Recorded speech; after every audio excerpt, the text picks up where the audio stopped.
computer. Hi, Pat. Hey, Chris. Good to see you, and another edition of Holy Compost. Yes, top of the afternoon to you. And to you. Thank you. Thank you. So we thought we would talk about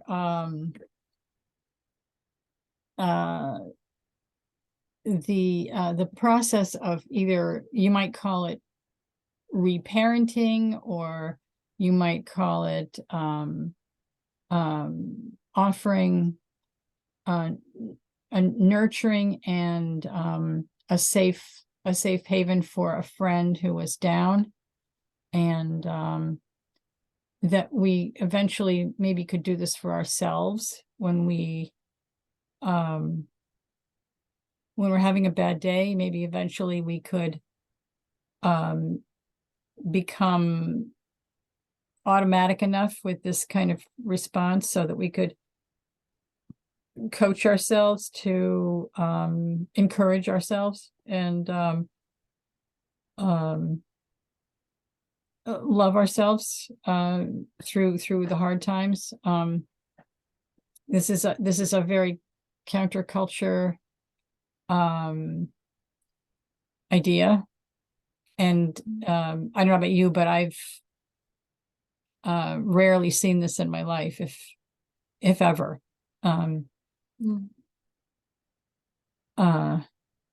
So anyway, we were thinking about a common experience that we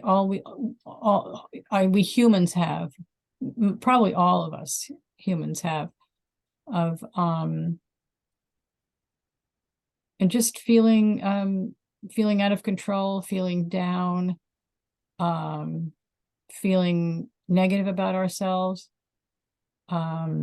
Maybe something happens to catapult us into that, but it was kind of waiting for us anyway.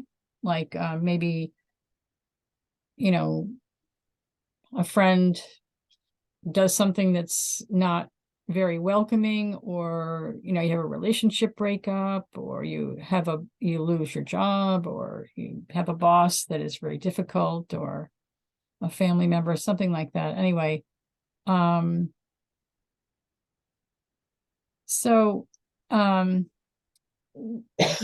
your therapy practice, you mentioned that wanting control and wanting life to be different was a very common theme. So can you say a little bit more about that? Oh, of course. I can always say more about everything. Yeah, I will just want to touch on a couple of things that you opened this up with, that, you and I had spoken about. How do we help others when they're struggling with something, whatever that might be? And I think we basically talked about grief and loss being, universal, and everybody has it. What might be helpful to do that for somebody. And this is where I get very confused. I always get confused around what comes first, the chicken or the egg. Do you know anyway, by the way, Chris? Which and do I know what? Which comes first, the chicken or the egg? No, I haven't figured that out yet.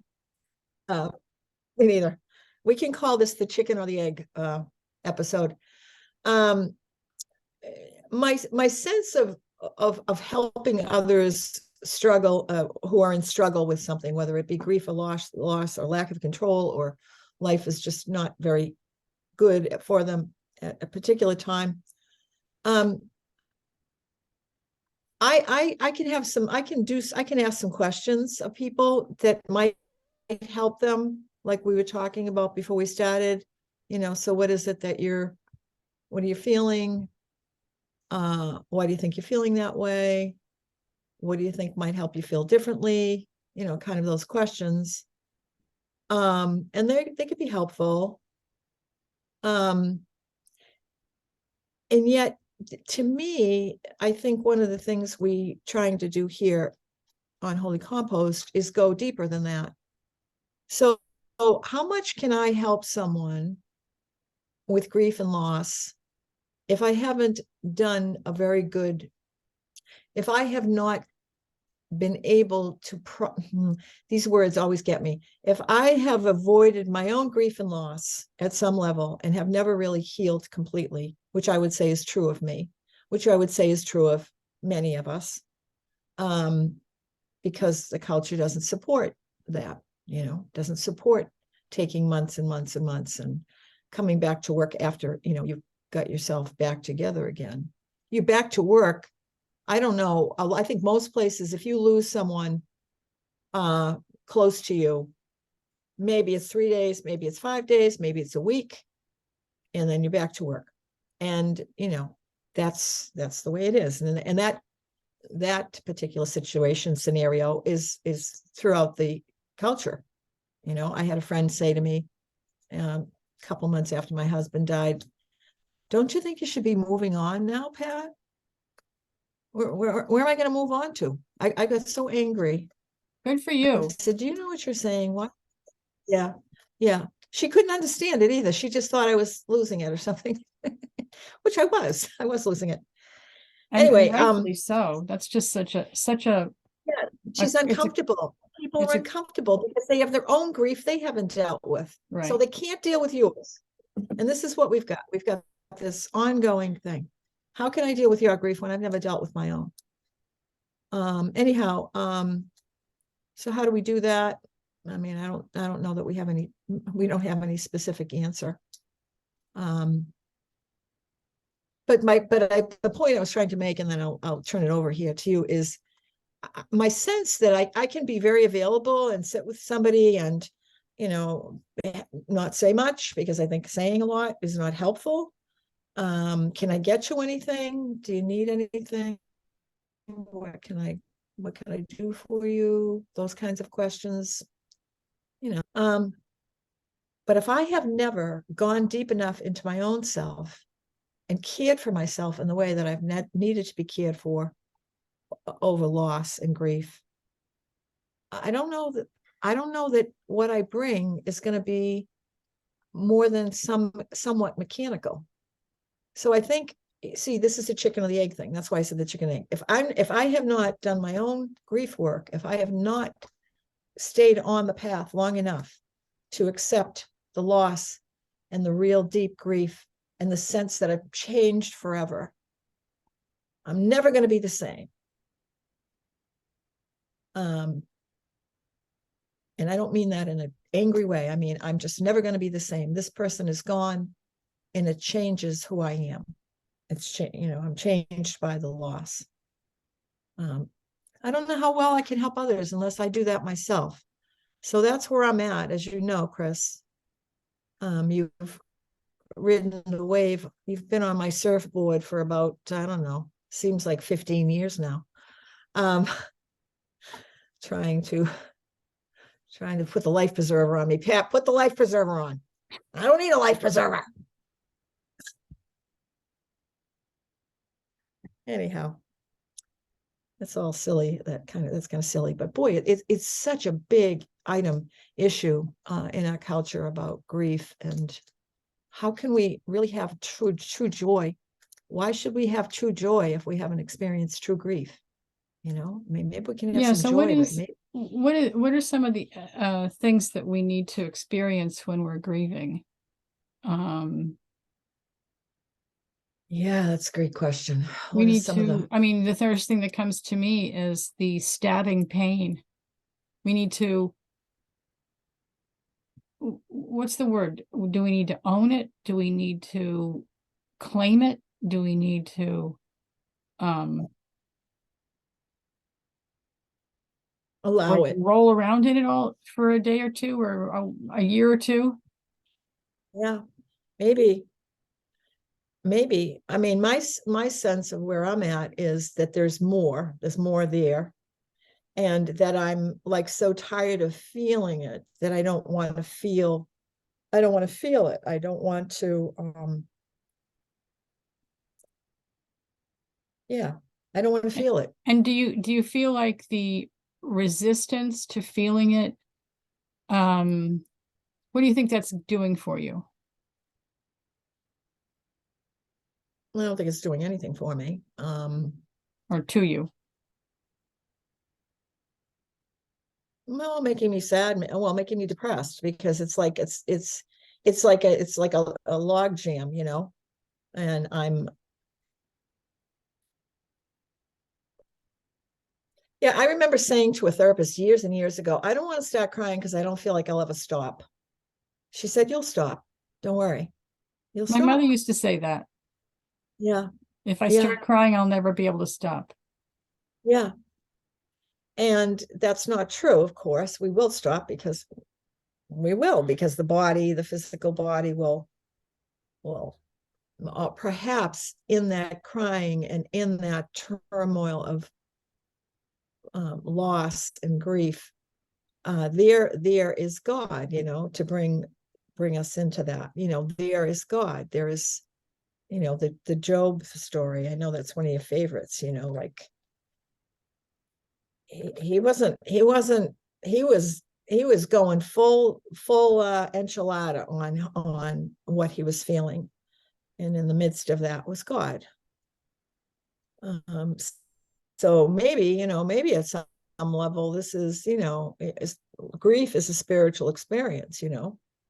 Certainly allows, certainly opens one up for a spiritual experience, because you have no control, and when we don't have any control, that's when the spirit, when we recognize we don't have any control, that's when the spirit says, okay, all right, they're ready, they're cooked. So, I have this sense about, I don't want to start crying because I don't know if I could stop. So, and that ties into things will never be the same. So Right. the things will never be the same. It appears on the surface that that's a negative, and there's some grief about it, right? There's the Sure. grief about it was a great time in my life, and now it's over, and I miss it. Mm-hmm. Mm-hmm. But the truth is that we are changing every single day of our life, and we will Yes, never be the same as how we were before. So absolutely. the other thing that occurs to me is that the never stop. If I start crying, I'll never be able to stop. There's something sort of like, just like compost changes from one thing to another. When we really, really cry, and I'm talking sobbing so you can't breathe. Yeah. When you really sob, a person, well, my experience is that Mhm. this is a clarifying, um, God-filled moment of um, truth. Mm. And Mm. so it's kind of like the tears act like rain does for a compost heap. They turn it into something of value. Absolutely. I'm almost thinking that at some level, really sobbing the way you just mentioned is a form of uninvited meditation. Oh, yes. I just got goosies on that. Yeah. Oh, yeah, definitely. And it's Yeah. also a huge invitation for God, and we don't even know we're doing it. Right. Right. Which of course is the way it should be. Exactly. I want you here right now, God. We had an appointment. And you're 5 minutes late. And so forget it. But So yeah, so I think the my crying is my experiences of sobbing so that I can't breathe have been, and they're not frequent. They're actually, I can go for decades without doing it. sure. And maybe that's good and maybe it's not, because maybe Mm. there's some repression going on that I really should be processing. But when I sob so I can't breathe, there is a it's a liminal moment. It's a transforming of my whole insides, my psychic insides. And the truth that comes out of that is worth its weight in gold and times a million, in terms Yeah. of what I learn about myself, what I learn about life, what I learn about love, what I learn about God. It's just, it's illuminating. Of course, because we leave the ego. The ego doesn't like tears. I mean, let's Yeah. face it. Sayonara, ego. Yeah. Such a waste of time, Yeah. Come on now. Come on, we get things to do. So the ego is, at rest, so to speak. And just that, of course, that's what, meditation is supposed to be, getting the ego to have a rest and back off a bit. So it sounds to me like what we're saying in essence is that when we are humans, not production machines, not automatons, etc. When we're human beings, when we're in a real true form, then God, then we open the portal in some way to be in sync, or to receive the love of God.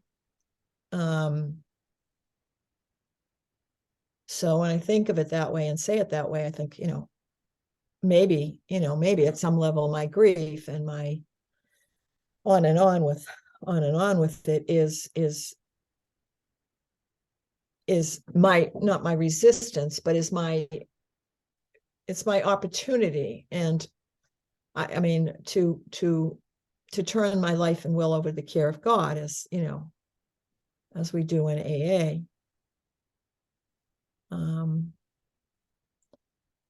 So yeah, this is really helpful as I'm thinking about this, So I'm wondering about the process of sort of priming the pump of the sob. Now, I know lots of people who would be very uncomfortable going anywhere near a sobbing cry.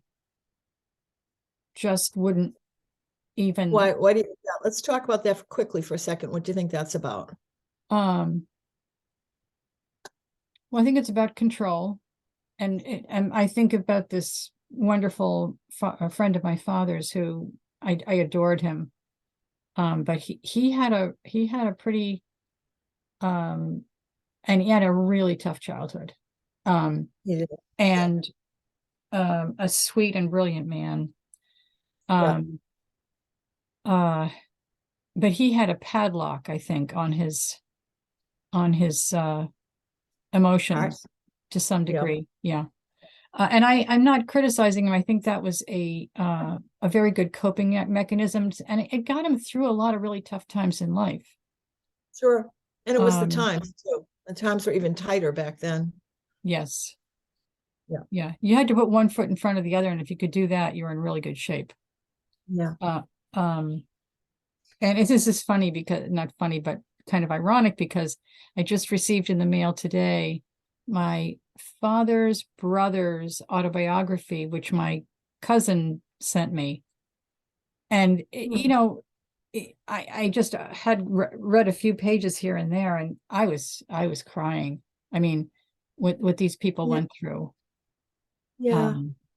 And the loss, the fear, the lack of safety, built-in safety mechanisms for children and for single parents for that matter. But anyway, and I think about my friend Job, who just laid it out on the line, laid his pain out on the line. And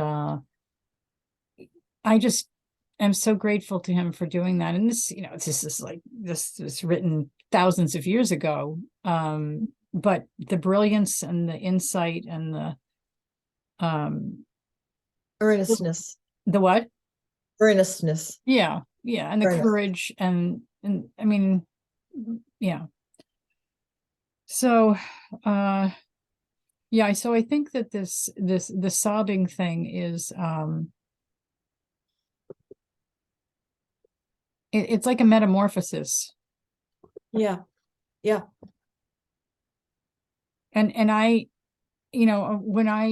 whenever I can, like sometimes I'll catch myself, and of course if I'm with somebody else, I feel very, very inhibited about delving into this kind of thing. But sometimes when I'm alone and I have a memory of family member or something, I'll just start to sob, and it it's it's always really good. I mean, it's like emptying the garbage, or transforming the garbage, or doing something with the thing that was in me that needed to change. yeah. Alchemy. Yeah.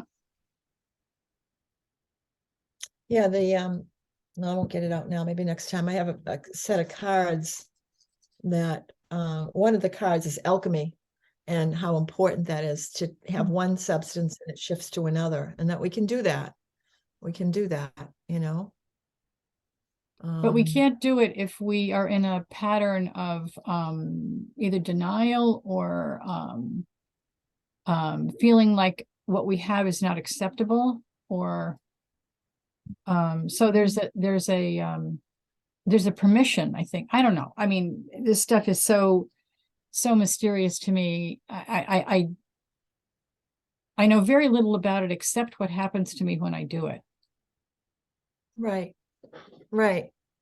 You sent that wonderful video to me of Lady Gaga Oh yeah. singing Oh, Oscars. That, of course, that makes me cry. That whole video makes me cry. Not the whole video, but much of it. And I shared it with a number of people, and they had similar um, responses. So just to segue a little bit to music and tone, tones of voice, like a couple of times in that particular song that she sang at the Oscars, her voice, it doesn't exactly break, but it's close to breaking. And so there's lots of ways, I think, that we're not using or bringing into our lives that they did back probably, centuries ago, more than we do now. Drum beat or wailing or all of these things. And so we're kind of out in a limb now when we're faced with deep grief, because it's not, there's no ritual, there's no supportive network. However, it is starting, and I see it. I see grief work, like we talked about Francis Weller's book. So there's lots of this stuff starting to go on. Thank God. It's almost like we're coming full circle back to the indigenous offering of really feeling things and so forth, and being in touch with nature and all the rest of it. So yeah, so what do you, maybe we ought to start a crying club. I don't know. well, that's a great, I mean, there are such things. Crying. I've never been a part of Are one. there? Tell me about it. Yeah, I don't know where. I think I may have heard it on Francis Weller. But Okay. I want to get Okay. back to something you Yep. said about the indigenous. I Full was circle. Yeah, yeah. So I was at a performance, or not a performance, but yeah, I guess it was a performance of some indigenous people in Maine. And the thing I remembered most about it was a drum ceremony they have. And about halfway through, um, two people started to, what I would call, wail. Mm. It was the scream. It was Yeah. it sounded like Primal. what? Oh, Primal. primal, yeah. Yeah. And it's a combination of a scream and a cry. Yeah. That you would experience maybe if you were in just tremendous pain. Yeah. And I'm telling you, the tears went from nowhere to just like this. Yeah, it was very, very moving. Yeah. The tones and the sounds, they enliven this deeper part of us, you know, our heart or whatever we want to call it. I guess I would call it the heart. I know it's not the brain. I mean, maybe it has to go in through there, but the brain would say, yeah, okay, calm down, calm down. Yeah. But you know, but the heart says, bring it, you know. Bring I it went on. I went to this ceremony years ago, shortly after moving to Belfast, and with Alan, and it was held at the UU church. No, excuse me, the first church. It doesn't matter. It was a celebration of someone's life, and there were about 40 drummers there with djembe drums, the big sounding drums, and all sizes, and it was all women. And it was in honor of a woman who had passed, who had been a very active member of, you know, wonderful things in the community, helping others and so forth. And so they start the drums, and they said, we're going to tell so-and-so's life, Judy's life, I'll say, with our drums. And we now begin. And they did this drum, and it's slow, and then fast, and then faster, and then fast, and then down, and then down, and then down, and then one drumming. Oh, it was just amazing. It was amazing. And it was like you could see that woman's life. So yes, sound and community. And for me, the sound of the wailing, I mean, it's a natural thing for a human to cry out, to scream. We do it when we're in physical pain, we do it. But we, I think, inhibit a little bit when we're in emotional pain, which doesn't make sense, really. No, it doesn't. Pain is pain. Pain is pain. But, you know, I think our culture hasn't honored pain. Right. Because that's why this book was so great. And there's others coming out, and there's more and more of this coming out, and I'm grateful for it. And we wouldn't be talking this way, even having these conversations, if we didn't feel there was some desire for this, or platform for this to be meaningful to others. I mean, I hope that's, you know, what we think, and I believe that's what we think. We're trying to open up the door that, you know, says no trespassing on it. And I mean, and go deeper sort into of, our human experience. To get back to the original thought that we had about being with somebody who's hurting, and you know, my assumption is that what they're telling themselves is, there's a good chance that it's punitive or disapproving in some way, or at least part of it is. So when I'm hurting, I want to be free to express my pain. And if someone says to me, you know, tell me about this person, or tell me how you felt about this person, or something like that. Of course, that's going to evoke a lot of emotion if I respond to that, right? Yeah. And for me, that's very therapeutic to be able to get that out, because that's the whole thing that is strangling my grieving process, is that I kind of want to repress why I'm in such pain. And I'm in pain because I love that person. I still love that person. Right. And being able to express it is such a gift. And it actually helps, I think, helps the processing of the grief exponentially. Definitely. I also think that if, you know, like you just said, somebody asks you to explain, you know, what it is that you're feeling and what you're missing, and that with the person that's gone, it creates a connection to the world. It grounds one to have somebody sincerely ask what it is that you're missing. And you now it's a hand reaching out. It's, and you need that too. You need that grounding of somebody. So in other words, the death of the person goes on because you're now connecting with someone else who is asking very specific questions about what you're going to miss. It's real. That's real. That's a real thing. That's a beautiful concept that I've never really thought about that process in just that way. But I think you're right. Yeah. I think that this is it's kind of like offering somebody your hand when they're drowning or whatever. Yes, absolutely. And and the deceased person is part of that. Mm-hmm. And that's their life still living in you and in this other person. So it's really, like I think that the different cultures, I think the Italians will, and actually the Jewish people will, they sit what's called Shiva.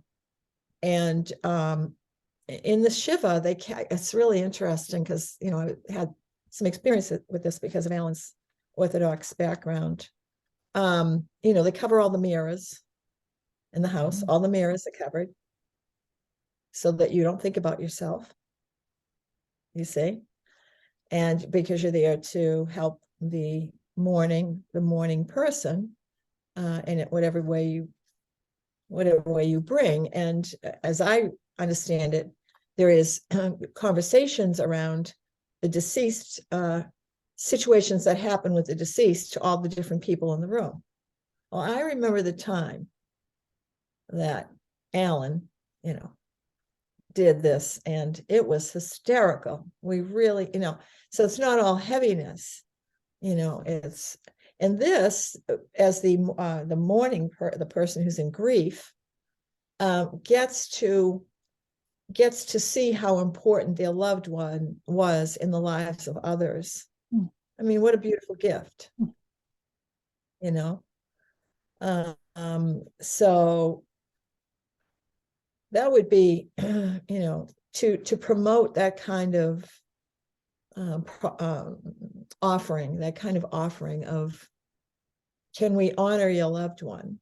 Can you tell us about your loved one? What you liked about them? Maybe you'll even tell us what irritated you. Maybe.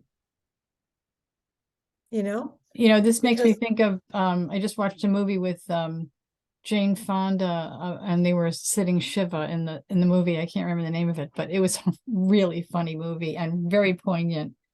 And the family got together and they had 5 chairs lined up in a row for each family member to sit for 7 days. Now, I don't know about you, but I'm thinking, oh my goodness, just shoot me. But it was funny and dear and touching and oh yeah, no, I think and great. So much so, like when I'm in a funeral, so my tradition, of course, the UCC is we could really improve our funerals quite a bit, and I think the way to do that is to have these very kind of prolonged, relaxed ways of meeting each other and remembering the person and crying and laughing and telling jokes. And yes, it's an honoring. It's an honoring. Yeah. And so to bring a little personal part in it, Alan died during COVID. We met at the cemetery, the Jewish cemetery in Sharon, Massachusetts. There was a covering, and they allowed, if I'm remembering, 10 people at the graveside. So that was basically his family and myself. And then everybody got in their cars and drove away. And that was the end of it. I had to drive back up. I was with Gabe, thankfully.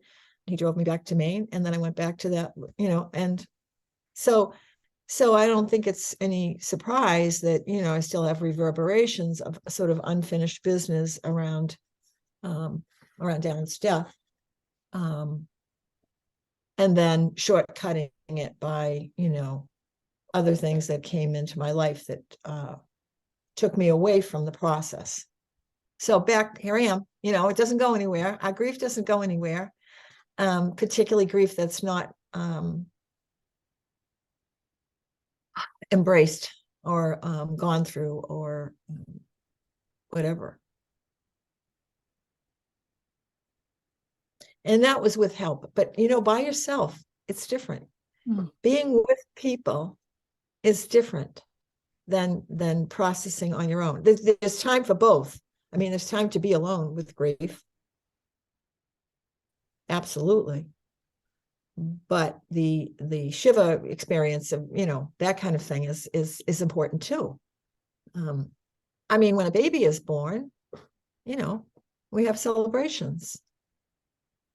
They have a shower, or they have the christening, or they have the baptismal and the baptism, and we don't have ritual to honor one's death. I mean, I think it's here and there, but it's not. It's inadequate.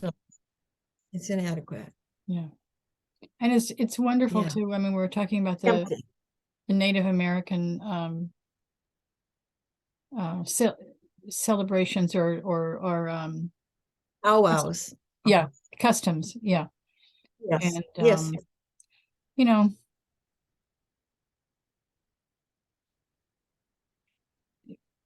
I don't understand why why we think we have to why we have to fix the situation right away for people. I mean, it's ridiculous. At a funeral, there's really nothing that can be said, right? I think the big reason that we don't do it is because nobody does it. So, if to be called upon to have a celebration of someone's life, even that probably gets people uncomfortable. I've gone to several of them, and people get very quiet and pensive. And I think it's because they have their own unprocessed grief that's just sitting there, and they don't. It's like poking at it, yeah. But again, I think there is a change going on, and there's more and more of this. We're having this conversation, but I think I think we spoken about the fact that we are living in a country that was invaded by Britain, and all the lands taken from the indigenous cultures, and they were killed, and et cetera, et cetera, et cetera. I mean, if we don't think that that's on us a bit, I mean, my God, it's on us. Well, it's definitely something I feel as a burden. It's a being part of the privileged class that got privileged on the backs of people who were severely suffering. That's a source of pain and remorse for me. Me too. And I think it is for everyone at some level. They don't even suspect or can't even feel or whatever. I mean, they feel something, they can't identify it. But gosh, that's where they started these reparations and things, trying to, set the record straight, or put back into these people's lands that were taken from them. I mean, yeah. It's a making of amends, and I've done a lot of thinking about that after George Floyd's murder. I kind of got real serious about it, and I wrote down several things that I thought we should now be doing to make amends to innocent slaves that we brought over to this country and treated worse than animals. I know. I know. And it could be done. We could do it. We could Yes. start to make amends. They've done this, some of this work in Germany. Apparently, when you're in Germany, you see placards saying, we're aware that that this is ground that was involved in a horrible Holocaust. Right. They're doing that in Maine too now. Yeah. We're having this meeting on Wabanaki land. They say these things, and Right. yeah, yeah. So it's like taking the skeletons out of the closet. They're in there, so let's get them heck out. Right. Yeah, yeah. So I guess So I guess for me the idea of sort of reparenting or being involved in some kind of nurturing for someone who's in pain, part of that is giving them space to express the discomfort and the pain, and being able to be quiet so that there's space for them to do that. And then a recognition of how much it hurts. Right. And how normal that is. Yeah, totally. And I would offer that everything that you just said about giving to another, that we also give that to ourselves. Now, I'm not saying that has to happen first for the second thing to happen or anything, but it does seem to me that the more I've been able to stay with the truth of my pain or the truth of my suffering, the more available I am to another in that same way. I have more patience for it because I get it at some level that if we don't do that, I think we can be like sort of mechanical about it, offering the help and it being helpful, but it's not quite the same as one whose heart has suffered and feels it and now is opening that heart up to another sufferer. I think there's some very powerful energy in that.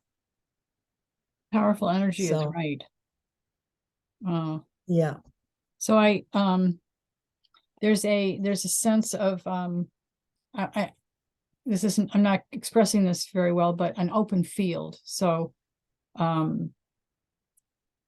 want to be an open field for the person who is in front of me who's grieving.